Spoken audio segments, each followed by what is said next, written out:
ऋषि गुरु वाराणसी गुरु वाटिका से आपका स्वागत करता हूं। मित्रों, आज का मेरा विषय लंगड़ा आम के बनारसी लंगड़ा आम के संदर्भ में है, जिस पर हम चर्चाएं करेंगे। आज का ये हमारे सामने जिनसे आपकी मैं मुलाकात करा रहा हूं, ये हमारे मित्र शैलेंद्र कुमार शर्मा और पप्पू सिंह जी हैं। काफ़ी लंबे समय से स्टूडेंट लाइफ से ही इनसे मेरा संपर्क रहा है। ये बड़े ही समाज सेवी और मितव्ययी व्यक्ति रहे हैं, जिस कारण से मैं आज इनके बगीचे में आया हूँ। ये मेरे घर के सन्निकट ही है। आप शैलेंद्र कुमार शर्मा जी, मित्र, ये बताइए कि ये कितना साल पुराना आपका ये बाग है आम का, लंगड़े आम का?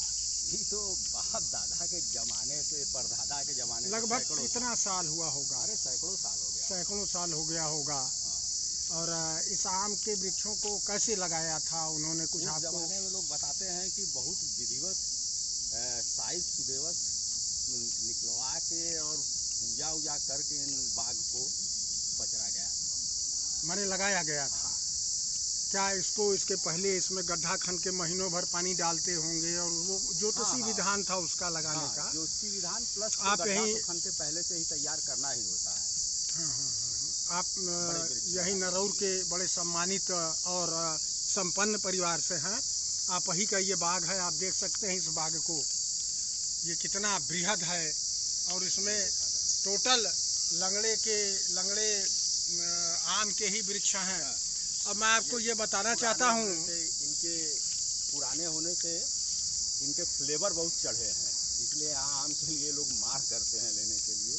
क्वालिटी जो है फ्लेवर की, स्वाद की, वो बहुत ज़्यादा हो जाती है। जितने भी फल और फूल के वृक्ष पुराने हो जाते हैं, उनके साइज छोटे हो जाते हैं, लेकिन वो उनके फ्लेवर चढ़ जाते हैं।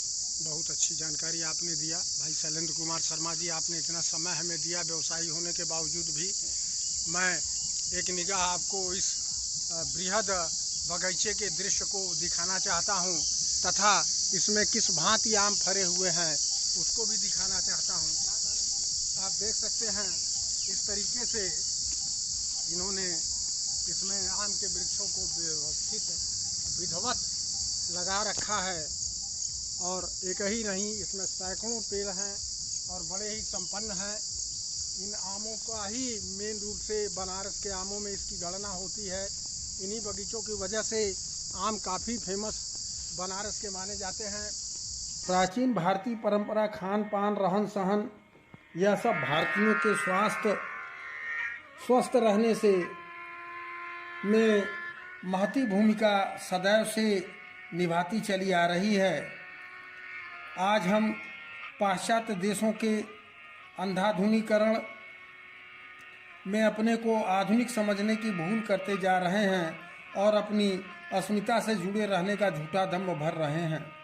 यही हमारे भारतीय संस्कृति एवं मानव सभ्यता के पतन का मुख्य कारण होता जा रहा है। मित्रों, आज हम आपको इस आम का नाम लंगड़ा क्यों पड़ा, इसके बारे में कोई एक कहानी बताने जा रहे हैं। करीब 200 साल पहले की बात है। वाराणसी काशी के एक शिव मंदिर में, जो लगभग 1 एकड़ में 4 दीवारी से घिरा हुआ था, उसमें कई कमरे थे। एक साधु आया।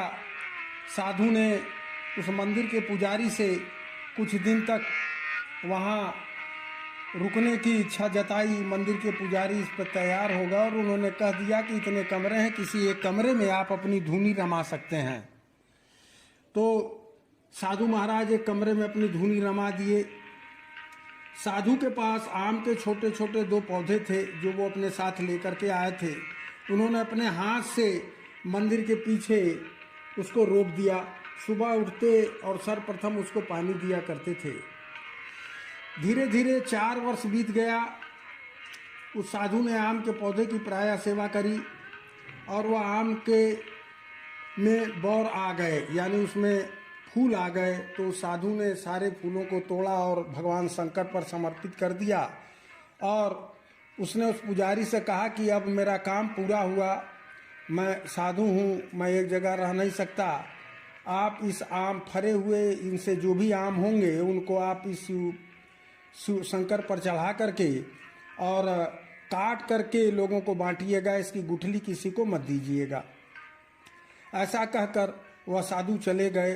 अब पुजारी महोदय भी उनके कहे अनुसार आम के फलों को काट करके चढ़ाते और उसको प्रसाद स्वरूप लोगों में बांटा करते थे। कुछ दिन बाद यह घटना काशी नरेश के कान में गई और उन्होंने मंदिर में आकर भगवान शंकर की पूजा की और उस आम के प्रसाद को ग्रहण किया और बहुत ही अच्छा स्वाद पाया, जिससे उन्होंने उस मंदिर के पुजारी से आम के पेड़ की कलम लगाने की बात पर चर्चा की। तो मंदिर के पुजारी ने इस घटना को उनको बताया और कहा कि ठीक है, आप राजा बनारस हैं, आप मेरे राजा हैं, आपके बात की अवहेलना मैं नहीं कर सकता और मैं कल सुबह आपको इसके बारे में जवाब दूंगा। रात में पुजारी ने भगवान शंकर से इस बात की चर्चा करी मंदिर में बैठ करके पूजा करते समय। तो उनको रात को स्वप्न आया। कहा गया भगवान शंकर द्वारा कि ये पुजारी, काशी नरेश हमारे प्रतिनिधि हैं और आप उनको इस आम को कलम लगाने दीजिए। प्रातःकाल पुजारी नहा धो करके पूजा पाठ इत्यादि करके और आम को लेकर के, प्रसाद को लेकर के काशी नरेश के दरबार में उपस्थित हुए। काशी नरेश ने तत्काल उस प्रसाद को ग्रहण किया और उन्होंने, पुजारी ने सारी घटना काशी नरेश को बताई। उसके बाद से काशी नरेश ने अपने प्रधान माली को सहेजा और तुरंत आम का कलम लगने लगा। पुजारी पैर से लंगड़े थे, जिसके कारण इस आम का नाम लंगड़ा आम पड़ा। लंगड़ा आम ही क्यों खाएं, इसका वैज्ञानिक और औषधि महत्व भी है। अन्य आमों की अपेक्षा लंगड़ा आम वीर्यवर्धक, बलकारक है, पेट के लिए बहुत लाभकारी है। गर्मी में इसके कच्चे आम का पुदीने के साथ पन्ना बनाकर पीने से लू इत्यादि नहीं लगता, पेट शांत रहता है। आम फलों का राजा भी इसीलिए कहा गया है। इसमें एंटीऑक्सीडेंट गुण हैं, विटामिन ए, बी, सी से भरपूर फाइबर फ्रूट है। कोलेस्ट्रॉल को संतुलित रखने में भी इसका औषधीय महत्व है। हम सनातनी लोग प्राचीन काल से ही हवन पूजन इत्यादि में आम की लकड़ियों का प्रयोग करते चले आ रहे हैं और इसके पत्तों का भी प्रयोग करते हैं। आम की लकड़ी जलती है तो फॉर्मिक एल्डिहाइड नामक गैस उत्पन्न होती है, जो खतरनाक बैक्टीरिया जीवाणु को मारती है और वातावरण को शुद्ध करती है। यही गुड़ के भी जलाने से होता है। कुछ शोधों में यह भी पाया गया है कि आधे घंटे यदि हवन में बैठा जाए अथवा हवन के धुएं से शरीर का संपर्क हो तो टाइफाइड जैसे रोग फैलाने वाले जीवाणु भी मर जाते हैं और शरीर शुद्ध हो जाता है। हम लोग प्राचीन काल से ही हवन पूजन इत्यादि में आम की लकड़ियों का प्रयोग करते चले आ रहे हैं। हमारे ऋषि मुनि जानते थे कि प्रकृति जीवन का स्रोत है और पर्यावरण के समृद्ध होने से ही हमारा जीवन सुखी होता है। ये प्रकृति की देव शक्ति के रूप में उपासना करते थे और इसे परमेश्वरी भी कहते थे। उन्होंने जीवन के आध्यात्मिक पक्ष पर गहरा चिंतन किया, पर पर्यावरण पर ही उतना ध्यान दिया। मित्रों, अब हम आपको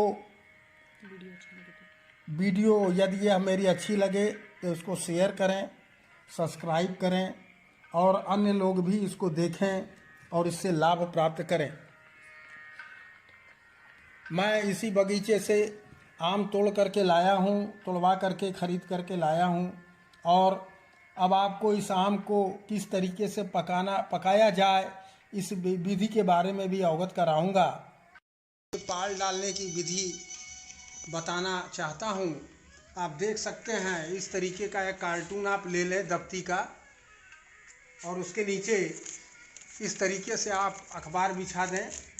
अखबार बिछाने के बाद आप क्रमशः इस आमों को इस तरीके से उसमें सजा करके रखते जाएं।